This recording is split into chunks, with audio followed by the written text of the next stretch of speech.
Hallo, es ist das Libretto-Projekt Tag 133.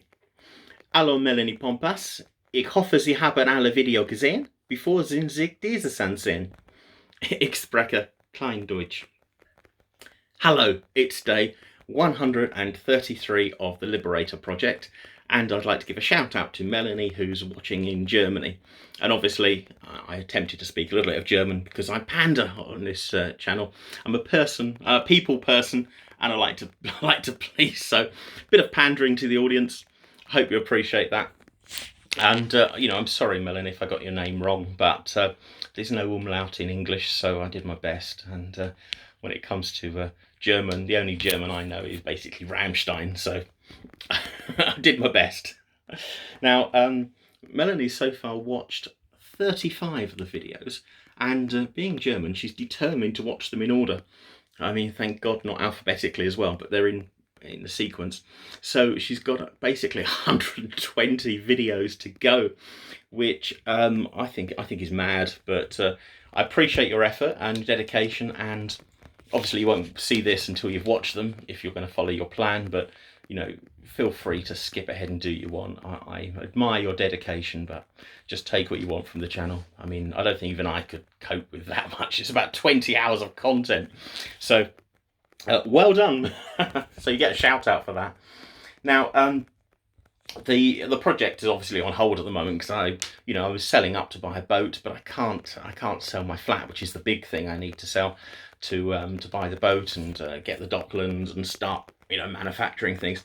But I'm not just here to bitch about my ex-girlfriend, though easy content, and I could just talk for hours about her because obviously this caused a lot of damage in my life, and I just hope that you find it interesting. But obviously you can have too much of a good thing, so what I'm going to do is I'm going to do something else today, and then at the end I will do more bitching. And if you're not interested in my relationship problems, that's fine, just end the video and watch what you want to. So right, okay, today I'm going to do a bit of consumer advice. Now, I'm sure you've been in this situation. You get invited back to a woman's flat and she offers to make you tea. And you think, that's fantastic, tea or coffee. But then they say, would you like some fruit tea? And they will say, something like, oh, we've got this, it's apple and mango, or it's blackcurrant and raspberry. And, and it all sounds fantastic. And you think, yes, and you sort of in your mind, you imagine it's going to be like a hot Ribena. It's going to be really tasty and taste of fruit. And invariably, they always taste of what I imagine pencil shavings to taste like. They're always absolutely revolting. They taste nothing like the description. I mean, the packets sound really nice. They've got a nice picture on the front. You go, yes, I'll have some, I'll have some pineapple tea. And, oh, that's a disaster. And chamomile tea is just utterly revolting anyway. But anyway, made this mistake before, and because in the heat of the moment you think, yes, I think that sounds delicious, I'll have some of that. And especially when they go, oh, it's really nice, and you sort of get drawn into the, oh yes, I'd like some apple and blackcurrant, that'd be lovely. And it's the same thing actually. There was a pub or a bar in Southend where I used to live, and they did raspberry lager. Now, it looked absolutely fantastic. It was a beautiful deep crimson colour. It looked beautiful, but it tasted as bad as you imagine raspberries and lager taste like. Really just incompatible flavours. It was disgusting. The trouble was, when you were out with your friends, being refreshed, and you'd end up in this bar, you'd look at the pint and it would just look fantastic. You go, yes, I want that.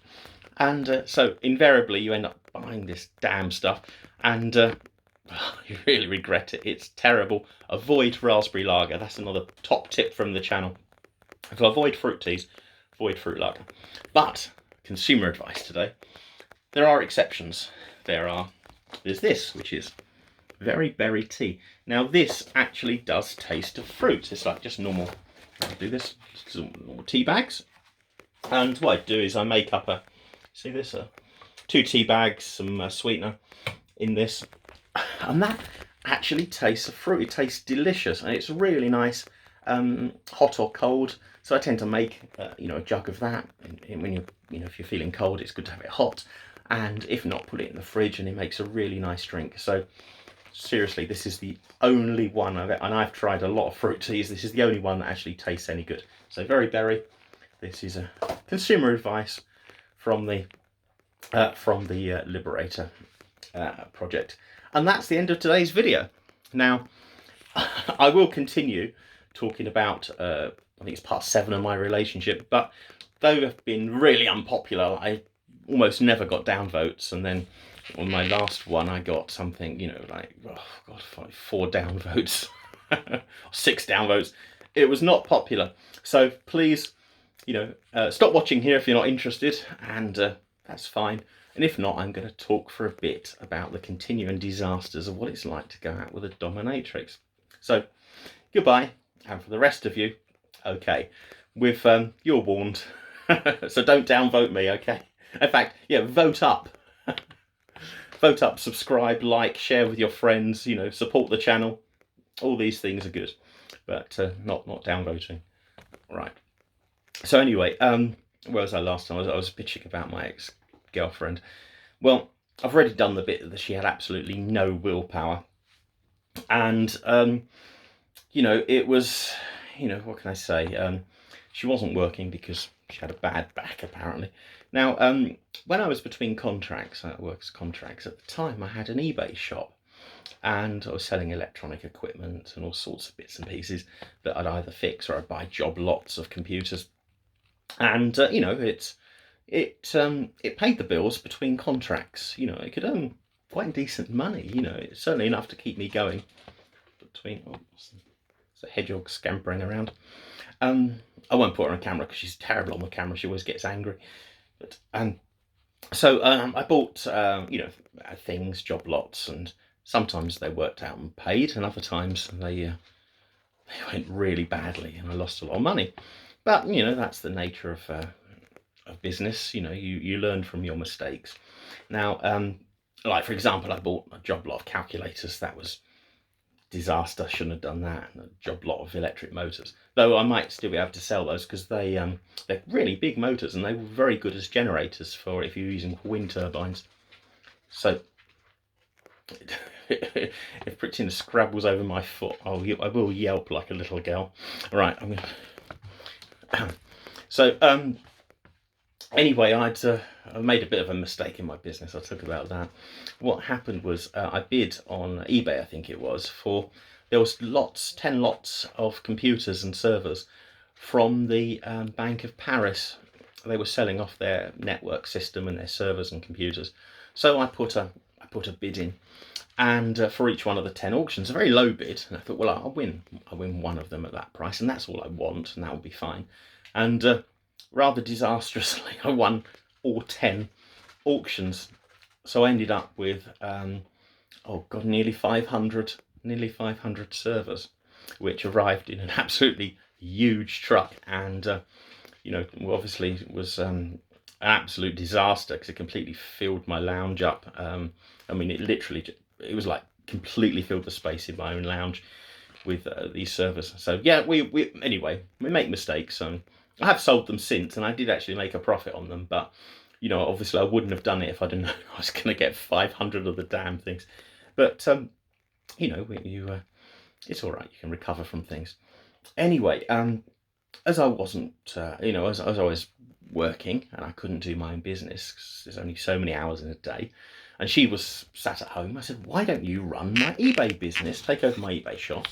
Do this. I'll sort out all the bits for you. I'll make sure you've got a good description. So all she had to do was basically, bear in mind there was like 500 computers and stuff. So it was a case of relisting the same items over again. And there was about 30 or 40 items I had in my shop. And it was a case, all you have to do is when they're sold, you pack them up, and I bought, I bought loads of packing equipment, and it was a case of pack them up, sell, at the weekend I'll drop them to the post office. And that's absolutely fine. We can, you can earn, I think you could earn like sort of £700 I think several £100 a week easily. And that was only me doing it part-time. But, certainly enough to make it worthwhile, and also get rid of computer stuff and electronics from my own business, it would have been a benefit to do that. It would have been a perk. But anyway, so I wasn't well. I was tired and I was dealing with my own problems. But there's only so much you can push someone. So I did my best to encourage her and push her. But Doms don't like being told to do anything or pushed to do anything. So it was a case of, okay, she doesn't want to do that. I'll give up with that. But I was a bit annoyed really, because I'd sort of I'd set up an eBay shop and I put a lot of work in myself. So all she had to do was basically manage the sales and do some packing. So wasn't very demanding. And at the end I ended up packing and dealing with it. But anyway, so she said that she wasn't happy because it was computers, and she had no interest in computers, even though she was an IT troubleshooter. So she wanted to do like clothes and makeup and things like that. So she sorted out. She sorted out job lots of stuff she wanted, and then she came up. Sorry, to say that. She came up with a business plan, which is fantastic. And what she wanted to buy these sort of job lots of makeup, big pallets of makeup. So, she found out this plan, and Muggins here thought, yes, that plan makes sense. Well, actually, no, to be fair, the plan did make sense. If she'd actually done what she said, it would have been fine. But okay, so set her up an eBay shop for doing makeup and the like, and bought several pallets of makeup, job lots of makeup, mixed batch. It was like be some expensive items, some cheap. It get all sorts of you don't know what's in the job lots really, so there's a risk, but they were reasonably priced, so it wasn't it wasn't such a shock. But you didn't know what you're buying basically, so there could be anything amongst these crates. But anyway, so she was very delighted to get these crates and spent many hours happily sorting them out and sorting out makeup, and like most of this was done in the week when I wasn't there, but you had cartons and cartons and cartons of stuff that she'd sorted out. And so yes, that was potentially a very good business proposal, because she could do that from home and it would raise some money, and that would cover her rent rather than me paying for it. So then on eBay she did nothing. I mean, literally, she listed about 4 items on her eBay shop, and for those sort of things, you need to list, dozens, hundreds of different bits of makeup. And also, if you've sorted things out, you've got one eyeshadow, you do the same manufacturer of eyeshadow, all the different colours you've got. You set them up as drop-down menus so you can buy, to encourage people to buy several items. You offer a bulk discount. If they want to buy several, they get 5% off. So you do all that and set it all up, and then I don't know, she sold literally like half a dozen items. That was it, and it was frustrating again, because it was like, for one, I've invested a lot of money. Probably not a great deal in the scale of things, but certainly over £1,000 of makeup and setting everything up. And which I couldn't afford, because I was paying for my house and hers, and driving, and it was a terrible time, so I couldn't really do that. And also it was really annoying, because we'd done this to actually make life easier, and it ended up making life damn sight harder. So anyway, again, you can't, what do you do? You keep nagging at someone and moaning, in the end you just have to go, just let it go, doesn't matter, okay, you've learnt your lesson, never do that again, just back off. But I was a bit fed up with this, the laziness. And I said, there's no point having a shop or doing this, because you're just not putting the effort into to make it a success. So she goes, oh well, I don't like eBay, like tells me now. So it was like, okay, we've found a craft market, and what we do is we go on a a Sunday morning, we go up to this craft market and I sell it there in this store. So I was like, well, okay, I'd have personally thought it was easier selling on eBay, but if you want to do it that way, and bear in mind we've now got you know, her lounge is like full of crates and crates of makeup. You know, okay, we'll do it that way. So to get up to this craft market, it means I had to get up at 7 o'clock on a Sunday. And, you know, I was ill, so what would happen is I'd drive up there and set the stall up and unpack and carry everything in for her, because her back was bad. You know, my back was bad as well. And then what I'd do is I'd go in the car and sleep in the car for a couple of hours to try and make myself feel a bit better. And now the craft market was something like £35 for the stall. You know, we'd have breakfast and teas and coffees and, you know, food, lunch throughout the day. So we'd spend at least sort of £15 in food. And then the craft market was nowhere near her flat. So it'd end up, you know, sort of spending, I don't know, £5-10 in petrol to get there. So the outgoings were quite considerable. Now, she'd be very happy, and, you know, she's sold £50 worth of makeup.